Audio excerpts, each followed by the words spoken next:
My back shouldn't hurt this much. Just putting on shoes. Mike freezes halfway down, one hand gripping the chair, the other still holding the lace. He waits. Not for pain to disappear, just for it to calm down enough so he can finish the job. He's 69 years old. This is his own living room, and a simple morning routine already feels like work. He stands up slowly, walks to the closet, opens it, then stops again. The jacket he wants isn't there, or maybe it is.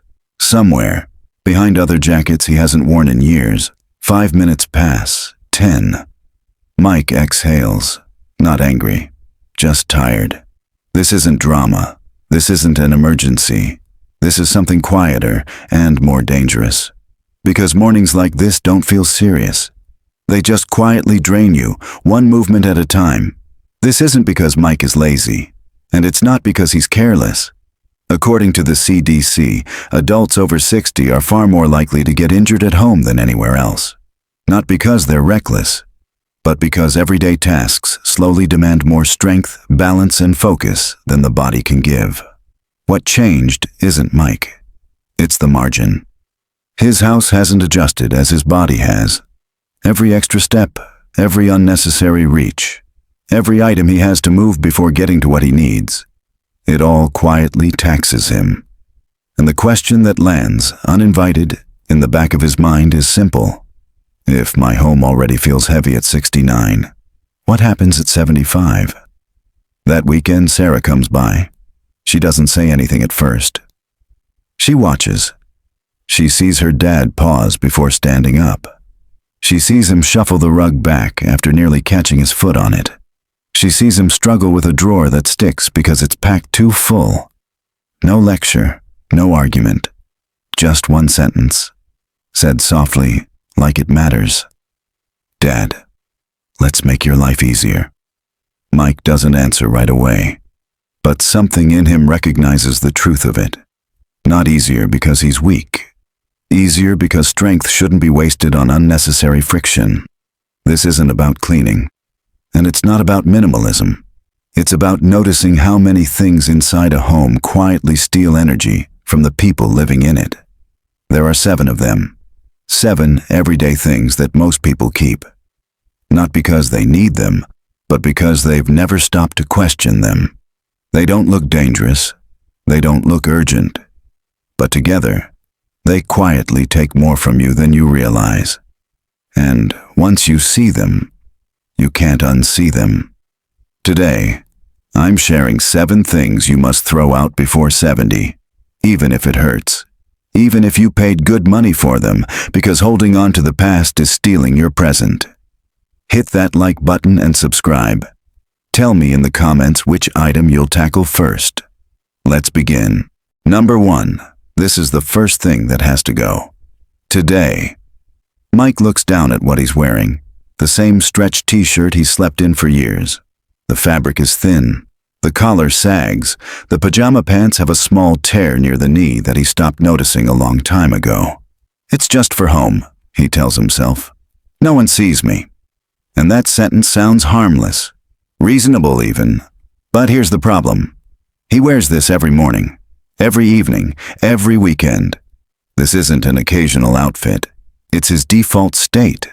Psychologists at Northwestern University have found that what we wear consistently affects mood, motivation, and self-perception, even when no one else is around. Not fashion, function, comfort that supports you versus comfort that slowly wears you down. Old sleepwear twists. It binds, it overheats. Elastic digs into the waist. Fabric scratches aging skin that's already thinner and more sensitive than it used to be. Mike isn't uncomfortable enough to complain. He's uncomfortable enough to tolerate it. That's the danger. You don't need to dress up. You don't need style. You don't need approval. But you do need to stop punishing yourself with clothes that belong in the trash. Throw out the stretched shirts, the torn pajama pants, the good enough clothes you wear 12 hours a day. Buy a few soft, breathable sets that fit your body now, not 10 years ago. This isn't vanity. It's respect. Because if the first thing you feel every morning is discomfort, your day starts already depleted. And once you remove that friction, you start noticing how many other things are doing the same. Number 2. This one is about safety, and it cannot wait. Mike steps out of the shower and reaches for the towel. It's stiff. It smells faintly damp, even though it's clean. He rubs it across his arms anyway. Then his foot slides, just a little, on the bath mat. Not a fall, not today. But his heart jumps, because he knows how close that was. According to the CDC, bathrooms are one of the most dangerous places in the home for adults over 65. Slips and falls here aren't rare. They're routine. Old towels lose absorbency. They stay damp longer. They harbor bacteria and mold that washing can't fully remove. Old bath mats lose grip. The rubber backing cracks. The surface hardens. They look fine until they aren't. Here's the mistake people make. They think replacing towels is about luxury. It's not. A new towel costs a few dollars. One fall can cost months of recovery or independence. Let that sink in. One towel versus one broken hip. This isn't fear. It's math. If your towel feels rough, smells musty, or doesn't dry you quickly, it's done. If your bath mat slides when you test it with your foot, it's already unsafe. Replace bath towels every 1 to 2 years. Replace bath mats sooner if grip is gone. And the old ones, cut them up. Use them in the garage, for spills, for cleaning. Just don't use them where balance matters. Because aging safely isn't about being careful. It's about removing quiet risks before they remove you.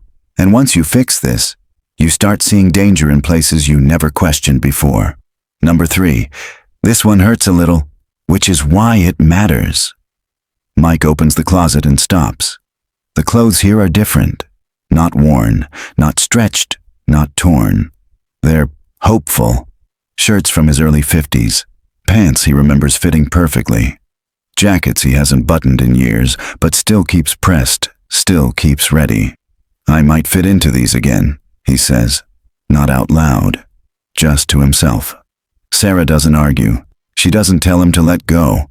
She picks up one shirt, feels the fabric, and asks quietly, "Dad, do you want clothes for your past or your present?" That question lands hard.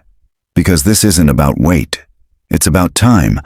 Bodies change, metabolism slow, muscle shifts, bones settle.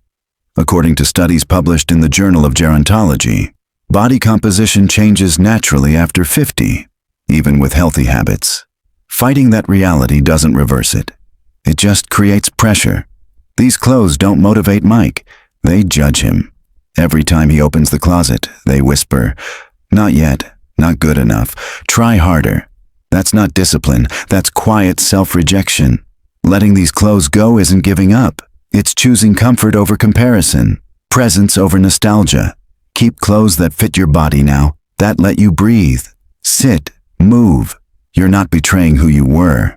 You're respecting who you are. Because comfort isn't laziness. It's alignment.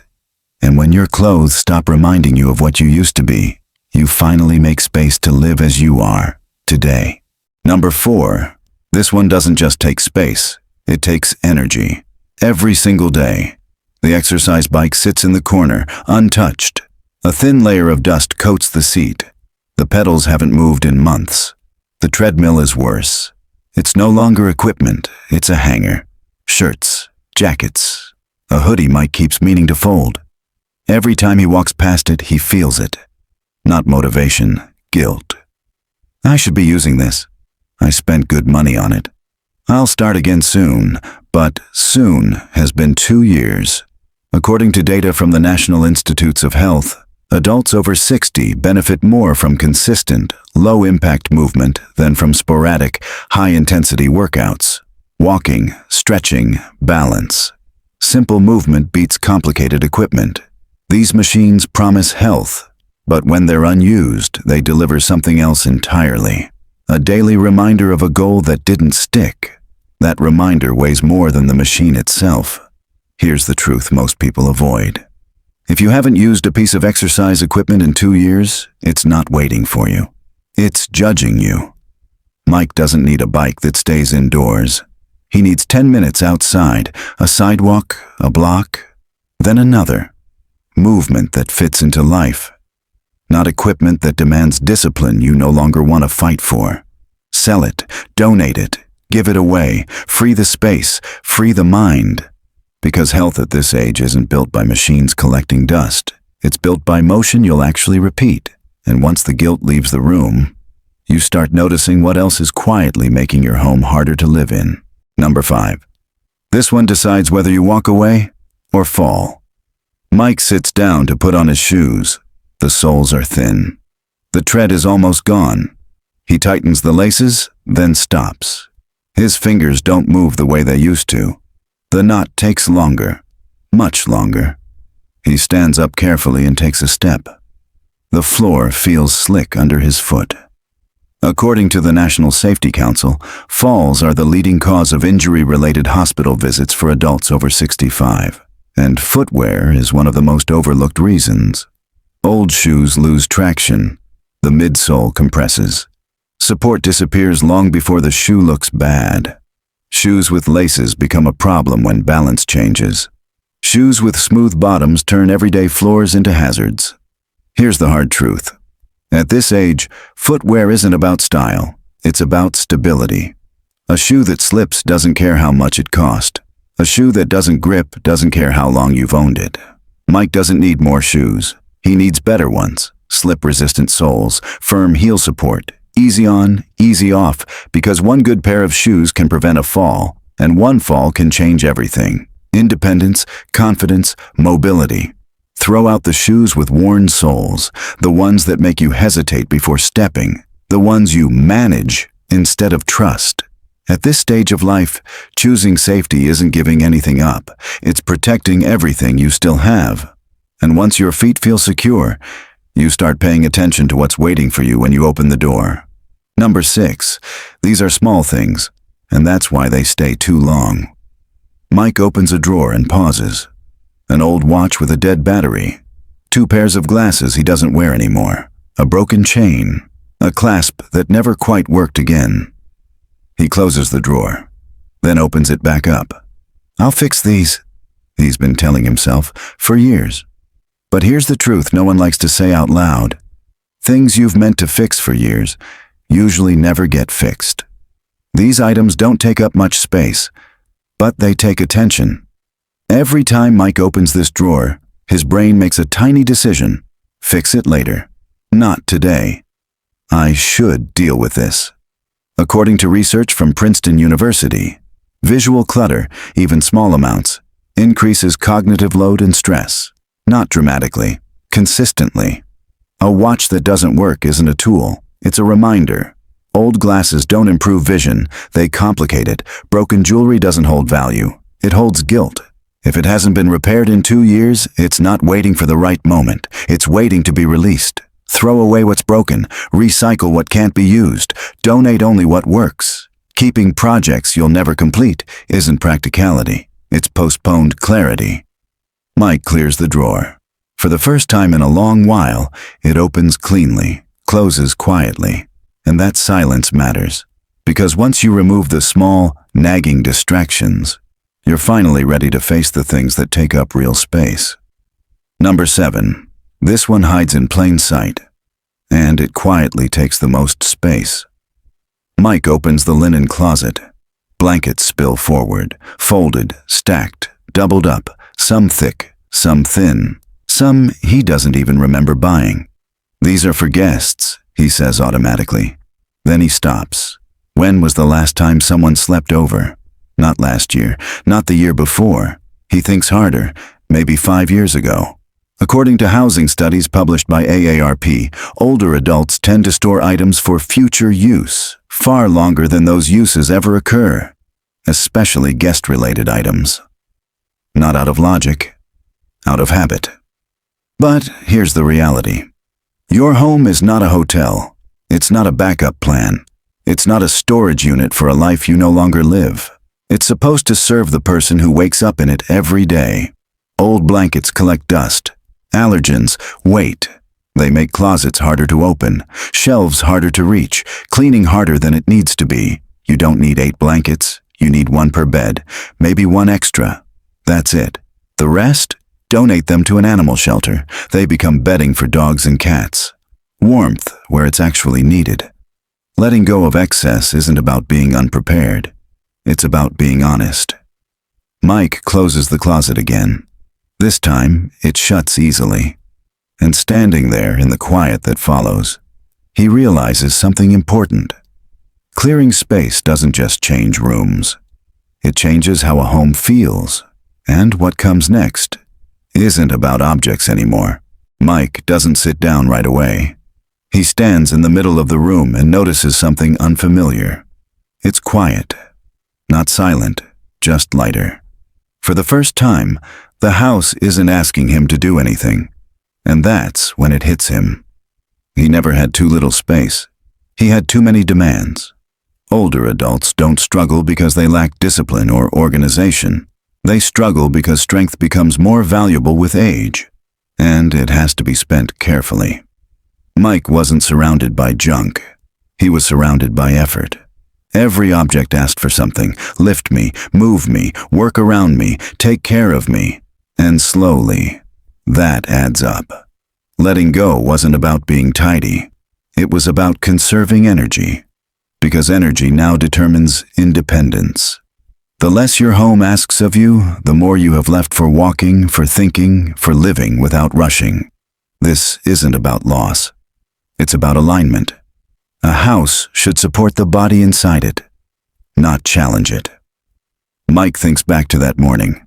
The shoes, the jacket, the pauses, and the sentence finally forms, clear and undeniable. My house was asking more from me than I could give. That realization doesn't make him sad, it makes him calm. Because once you see that clearly, you stop fighting your home and start shaping it to carry you forward. Mike doesn't make a big announcement. He doesn't promise himself a new life. He makes a small decision. 30 minutes. That's it. Not a whole afternoon, not a weekend, not an exhausting marathon that leaves you sore and discouraged. 30 minutes works because it respects reality. Energy is limited. Focus is limited. Motivation fades when you push too hard. Set a timer. When it rings, you stop. Even if you feel like you could keep going. Especially then. Because consistency beats intensity. Next, Mike grabs 3 bags. One says keep. One says donate. One says trash. No fourth option. No maybe pile. No I'll decide later. Every item gets one answer. If you used it recently and it supports your life now, keep it. If it's usable but no longer serves you, donate it. If it's broken, worn out, or unsafe, trash it. And here's the rule that matters most. When the donate bag is full, it goes straight to the car. Not tomorrow, not after dinner, right now. Because once it stays in the house, doubt creeps in. The trash bag goes straight to the outside bin, not the garage, not the basement. Out of the house means out of the decision loop. This isn't about being ruthless, it's about being kind to your future self. Mike finishes before the timer goes off. He doesn't feel proud in a dramatic way. He feels steady. That's when the final step matters.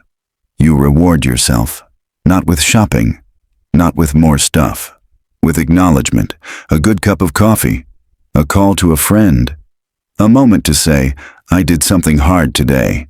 That reinforcement matters more than people realize, because the goal isn't to finish everything, it's to come back tomorrow. 30 minutes again, one small win at a time. That's how homes get lighter. That's how bodies stay capable. That's how independence lasts longer than anyone expects. And once you've taken that first step, you're ready for the final truth. The one most people don't hear until it's too late. Here's the truth no one talks about.